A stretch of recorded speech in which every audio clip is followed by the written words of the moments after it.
Hadapsar railway station ते ताडीगुत्ता चौक जो road जातो इथून डेव्हलपमेंट होती त्याचे सगळे बाधित नागरिक आहेत आपल्यासमोर आहेत. त्यांच्याशी आपण चर्चा करतो. बऱ्याचशा लोकांशी आपण बोललो. तर मावशी अक्षरशः बाऊट झाल्या, त्यांना अश्रू अनावर झाले की पूर्ण घर जातं आहे. तर अशा सगळ्या लोकांच्या प्रतिक्रिया ताई पण आत्ता बोलल्या की आमचं घर जातं आहे, आम्ही जायचं कुठं. आणि सगळ्यांनी सांगितलं की कॉर्पोरेशन एकतर्फी हे करतं आहे, दोन्हीकडून समान रोड वाइंडिंग होत नाही आहे. त्यांचा डेव्हलपमेंटला विरोध नाही. तर काही स्थानिक नागरिक आहेत अजून माझ्यासमोर. तुमचं काय मत आहे? एवढं सगळं चालू आहे, गेले वर्षभर हा प्रकार चालू आहे, तर त्याच्या विरोधात तुम्ही स्थानिक जे आता लोकप्रतिनिधी आलेले आहेत, नवनिर्वाचित नगरसेवक आलेले आहेत, त्यांना भेटला का? आमदारांना काही निवेदन दिलं का? किंवा तुम्ही याच्या अगेन्स्ट काही कोर्टात वगैरे गेलाय का? माझं नाव परवेज इब्राहिम शेख, राहणार survey number 62, Hadapsar railway station Tadigutta. बरं सर, मुळात आमचा डेव्हलपमेंटला विरोध नाही. आणि ज्यावेळेस आम्हाला पहिली नोटीस आली 30 मीटरची, त्यावेळेस आम्ही पूर्णचा सगळे लोक मिळून आम्ही वकिलांकडे गेलो. वकिलांनी आम्हाला फर्स्ट सांगितलं की तुम्ही पालिकेला निवेदन द्या. 25/7/2025 रोजी आम्ही पालिकेला एक निवेदन दिलं की बाबा आम्हाला विश्वासात घेऊन तुम्ही कारवाई करा, आमच्या डेव्हलपमेंटला विरोध नाही. पण त्याच्यानंतर पालिकेने किंवा पालिकेच्या काही अधिकाऱ्यांनी हटकून केल्यासारखं 4 दिवसानंतर आमच्या घरांवर तुम्ही पाहताल की सगळी कारवाई करून तोडलेलं आहे. त्यावेळेस कुणाचंही ऐकण्यात आलं नाही. वारंवार आम्ही त्यांना सांगत राहिलो की आम्ही निवेदन केलेलं आहे, आम्हाला वेळ द्या, आम्ही चर्चेस तयार आहोत, आम्ही डेव्हलपमेंटला तयार आहोत. तर त्यांनी कसलाही वेळ नाही दिला. त्यानंतर आम्ही कोर्टात धाव घेतली. कोर्टात धाव घेतल्यानंतर आम्ही प्रॉपर त्याच्यावर स्टे आणला. स्टे आणल्यानंतर सुद्धा त्यांनी परत कारवाई आणली. आणि ज्यावेळेस आम्ही त्यांना स्टे ऑर्डर दाखवली तर त्यांचं म्हणणं होतं की बाबा ही स्टे ऑर्डर आजच्या नोटीसला कामी नाही, लागू होत नाही.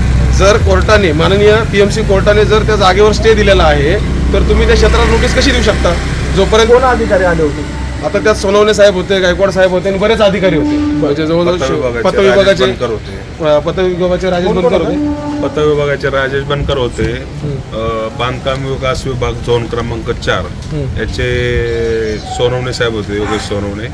परत गायकवाड साहेब होते आणि अतिक्रमण विभागाचे शिंदे होते. त्यांना नोटीस दाखवलं, त्यांचं म्हणणं काय? त्यांचं म्हणणं होतं की तोडा. त्यांचं म्हणणं होतं तोडा तरी तोडू द्या, आम्हाला कारवाई दाखवू द्या की जेणेकरून आम्हाला वरती दाखवता येईल. आम्हाला वरून आदेश आहे, असं आहे वरून आदेश आहे तर आम्हाला त्यांनी सँक्शन कुठले रोडचे सँक्शन ऑर्डर दाखवले नाही, लेआउट दाखवलं नाही.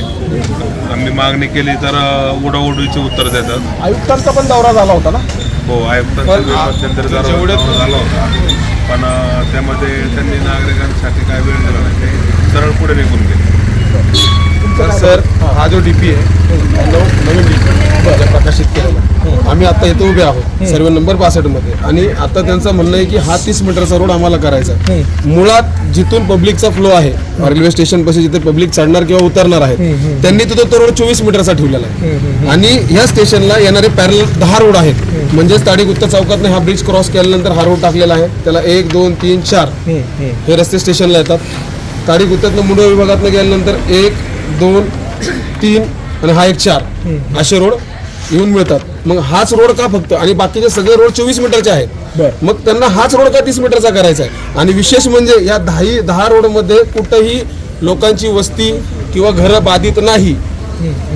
जिथं ते करू शकतात तिथं बाधित नाही, पण जिथं लोक राहतात आणि जिथं लोकांचा आयुष्य उद्ध्वस्त होतंय, घर उद्ध्वस्त होतंय, पूर्ण आयुष्याची कमाई संपून जाते, तिथं हे लोक बाधित करून, काही मोजक्या लोकांसाठी बाधित करून आम्हाला काढायचा प्रयत्न करतात. तर आमचं एवढंच निवेदन आहे, पालिकेने आम्हाला बोलवावं, पालिकेने आमचं म्हणणं ऐकावं. आयुक्त असतील किंवा कुणी अजून वरिष्ठ अधिकारी असतील, त्यांनी आम्हाला बसवावं. आम्ही डेव्हलपमेंटला तयार आहोत. आमच्या मागण्या ऐकून घ्याव्यात आणि मधला मार्ग काढून हा तिढा सोडवा. मधला मार्ग काढून तिढा सोडवा हा यांचं मत आहे. पण आता कोर्टाची तारीख काय पडलेली? आता ही 25 तारीख, येणारी 25 तारीख. आज आपण 19 तारखेला चर्चा करतोय. 25 तारखेला अंतिम निकाल आहे. अंतिम निकाल नाही म्हणता यायचा, पण तारीख आहे. 6 महिन्यापासून असं की आम्हाला तारीखच देतो. पण सर, आज 6 तारखा झाल्या. पुणे महापालिकेने अद्यापपर्यंत डब्ल्यूएस दाखल केलेलं नाही. फक्त वकील त्यांचे हजर राहतात आणि तारीख घेऊन जातात. त्या पलीकडं काय होत नाही आणि इकडं कारवाईचा बडगा चालूच आहे.